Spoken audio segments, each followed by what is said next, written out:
Hey friends, Allenpallen here, and in today's video, I'm gonna be fixing myself a snack. Just the other day, I made some homemade mozzarella sticks. They were so yummy, so delicious, so I decided to maybe take it a step further, and we're gonna make spicy cheese sticks. I'm calling them cheese sticks now, you guys, because I used up almost all the mozzarella. So aside from using these mozzarella sticks, we're also gonna make a couple of our own using some sharp white cheddar. Honestly, I think this is gonna be delicious.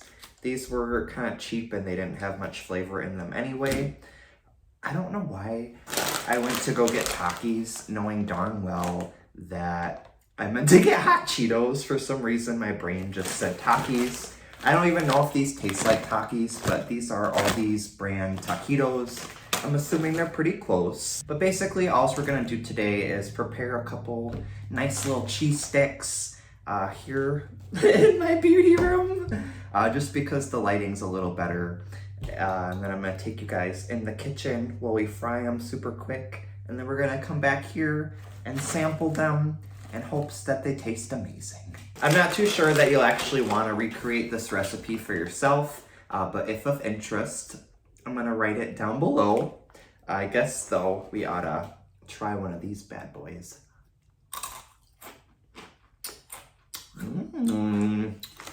They do not, I'm not used to this. They don't taste exactly like Takis, but they're very close. I haven't had a Taki in so long.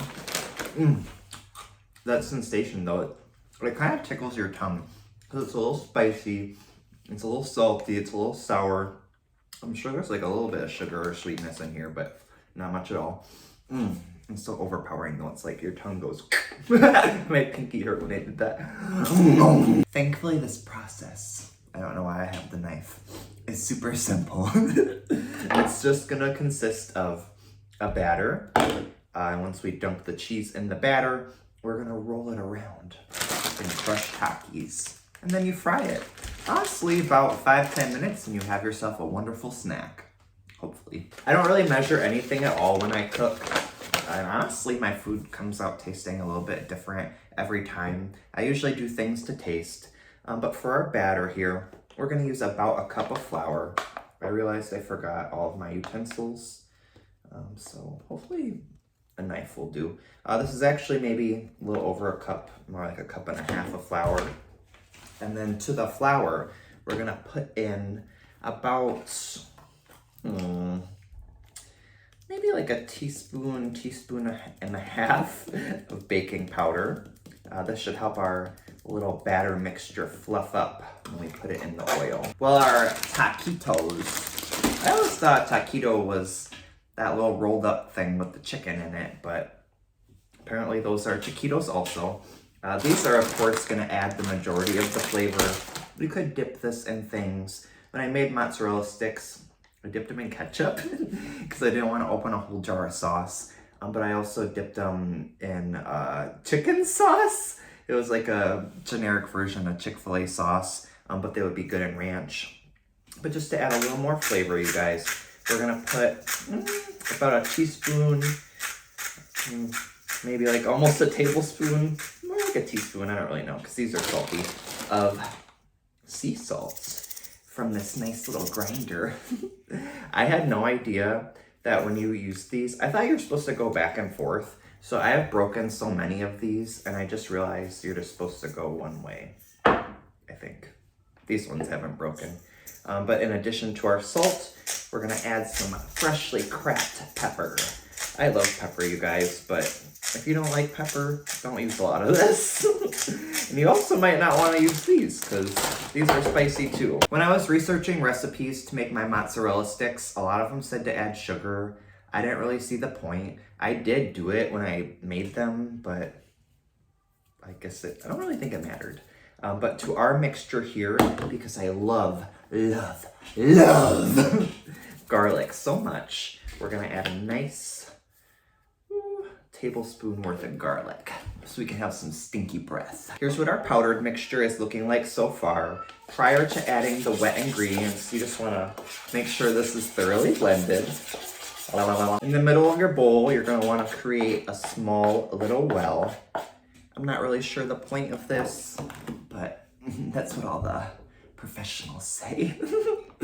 And then you're gonna take a nice little egg. We're gonna crack that and plop it right in the middle. We're gonna start breaking apart that egg yolk. But before this gets too mixed, we're gonna add in maybe like a half a cup of milk or something like that. Sorry friends, I got a phone call. Yeah, since you don't really measure, or I'm not measuring, you're just gonna kind of want to judge this based on the thickness. You want your batter to be fairly thick. You definitely don't want a thin batter, otherwise it'll all fall apart. But you can't have it obviously be like too thick. Otherwise you won't be able to dunk your precious cheese sticks. If your mixture does become too thin, you can of course add in a little more flour and kind of play the back and forth game. But you don't want to add in too much extra flour and milk because that will dilute your seasonings. And you can of course add in other things like paprika, seasoning, salt, etc. I was thinking about using some onion powder, but I don't feel like it. Considering I've made this batter about 3 or 4 times in my life now, and I'm clearly an expert, I think this is about what you want.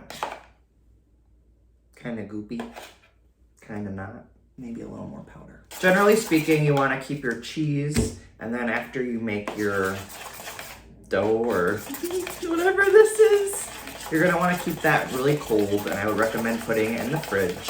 But since I'm a rebel and I don't take my own advice, we're just going to leave this on the table. Ooh, that's a much better consistency, you guys. Oh. Right now, I'm just gonna wipe off my only utensil. I just got up for paper towels, so I don't know why I didn't go just get more utensils, but we're cleaning off the knife. The reason I made this the other day, I used panko crumbs. I was trying to make Korean cheese on a stick, and it was really good and stuff, guys, but I forgot the most important element, and I forgot to get sticks. Now that our batter is ready, we're gonna prepare the cheese. These ones are super simple because all you do is open them. For our block of cheese, we're just gonna open this up, and I'm probably just gonna do 2 of this kind as well. So we'll have 2 cheddar and 2 mozzarella, but I'm just gonna take this lovely block of cheese. This smells good. And we're gonna cut 2 little chunkaroos that are approximately the same size as our string cheese. Here's what they look like. They're a little thick, but I bet they'll be delicious. Now that we have our freshly sliced cheese, we're gonna take a little bit more flour and we're just gonna lightly dust everything. I'm not really sure of the reason for this. I feel like it maybe helps absorb some of the moisture. Thankfully this cheese is kind of dry, but now that they're nice and powdery, we can dip them in the batter. I lied. I just poured some Takis on a plate. I'm gonna set these aside because I feel like it'll be easier to crush them here in the bag. Yes, I just put that plate on my floor. I'm so nasty. So as soon as you dunk them, you want to make sure you have your powder readily available. So to crush that up, you guys, you're just gonna smush it. You're mad at it. Hit it with the milk. Close the milk first. Okay. Then hit it with the milk. Ooh, guys, this is a durable bag. I bet a bag of Doritos would have popped by now. It's like an earthquake! I feel like that's pretty good. Okay. I don't think I brought enough plates in here. We'll just clean that one off. I'm so crazy! Now, with our freshly crushed chips, We're just gonna pour that right here so we can have them readily available. And then now, you guys, it's time to dunk. We're gonna let's take one of the cheddar ones first. Ooh, I should have a fork for this. Oh well, friends, we're just gonna go straight in. We're just gonna make sure we get this nice and coated. Ooh, this is a battery boy. Wow, would you look at that? Now that our little cheese nugget has a nice amount of batter on it, we're gonna cover it in crumbs. It's gonna be so crummy. And we're just kind of rolling that around. You want to make sure all of your cheese is coated with at least batter, but preferably batter and taquitos, because if you do not, your cheese will splooge all over the oil. Honestly, I think this one ought to be good. You can even kind of pack it down in there if you want. Ooh, it's so thick. I love it. Ooh, it's falling apart, you guys. Ooh. I might have to reevaluate. This would work a lot better, as mentioned earlier in the video, if my ingredients were cold, but I think this will work just fine. Now that our first cheesy delight is ready to go, we're gonna repeat that process 3 more times, and then I will in fact meet you in the kitchen by the stove. I did end up putting these in the freezer for about 15 minutes or so, just so they would firm up a little bit when we drop them in our oil. Our oil is now up to heat. I did have it just above medium, but it started getting a little smoky, which is of course a little too hot. Our oil we are using is just some pure canola oil. And basically all you are going to do, you guys, is take your wonderful cheese sticks and place them directly in the oil. You're gonna leave them in here for about 30 seconds or so, and then you're gonna flip them over and let the other side cook. You're gonna wanna make sure, these are of course pretty much fully submerged, but you're gonna wanna make sure you have enough oil to at least submerge half of them. So when you turn it onto the other side, they're able to actually cook. Well, obviously fried food isn't the best for you. I do in fact love it, as I'm sure most of you do as well. Ooh, these are crisping up really quick, you guys. Ooh. That was much quicker than anticipated. You're gonna wanna watch these super close so you don't burn them, and also so they don't explode. You don't wanna lose all of your cheese, but we are in fact just tossing them onto this paper towel before they burn, in an effort to remove as much of the oil as possible. I would love to have an air fryer or like a real deep fryer, but honestly, these are pretty crispy. Can't forget to turn off the stove. I am super afraid of fires. Just to remove a little more grease, I'm taking an additional paper towel and just blotting the top of these. But I will in fact plate these up now, and I will meet you back in the filming room so we can take a bite. I'm so excited, you guys. These look delicious. Before these have a chance to cool off, we're gonna dive right in. Let's try one of the mozzarella ones first. Ooh. Apparently I didn't cook it quite long enough, but honestly, that's okay. I'm sure it's gonna be delicious. Oh, I was really hoping for a nice cheese pull.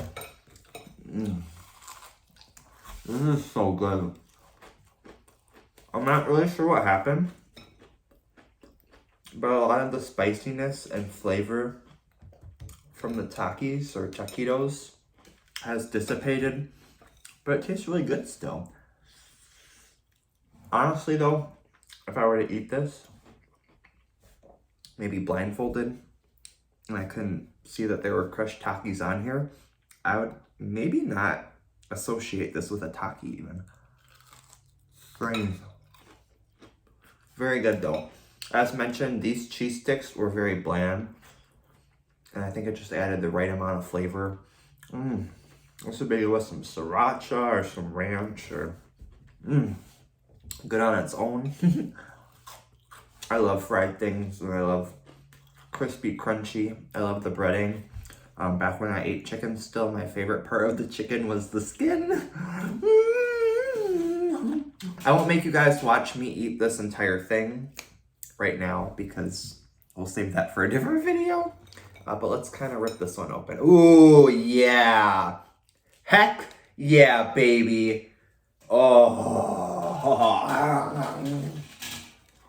No, that's a freaking cheese pull. So stringy. Oh, I bit my tongue. I feel like this one melted better because the other one did in fact have a hole in it. And I feel like maybe that let some of the heat come out. Because I feel like this cheese continues to melt after you take it out of the oil. Because they stay kind of hot for a while. Now that we know that the mozzarella ones are in fact so delicious, let's try one of the white cheddar ones. Hopefully this one. Ooh, okay. Okay. Okay. Let's crack this one open. Okay. Not very melty, but I'm sure it's still gonna taste wonderful. Are you ready, guys? That was different. Okay. Okay. I like white cheddar, but honestly, I feel like I prefer regular cheddar better. I'll eat it. I don't know if I'm gonna eat all the cheese. Maybe I might give like a little bit to some of my animals. You know, like you have some cheese, you have some cheese. But I'm 100% gonna eat all this breading and some more of the cheese. I thought my favorite was in fact gonna be this white cheddar one. I like the mozzarella one better, for sure. Well, my animals must know that I'm about to give them a little snack because they're all right outside this door meowing and driving me crazy. I literally couldn't even hear myself think. Here's what my plate looks like though, now that I'm done picking at it. Today was a success, I would say. I would say they were pretty good. I think going forward though, when we do this again, or if I do this again, I'll stick to the mozzarella. But next time I do in fact want to try out the hot Cheetos. So if that's something you guys want to see, let me know. Otherwise, I mean, I could make it by myself, you know. That's fine too. But other than that, friends, I hope you all are well. I hope you're having a great night. And I am so excited to see you guys tomorrow. I love you guys so much. Goodbye.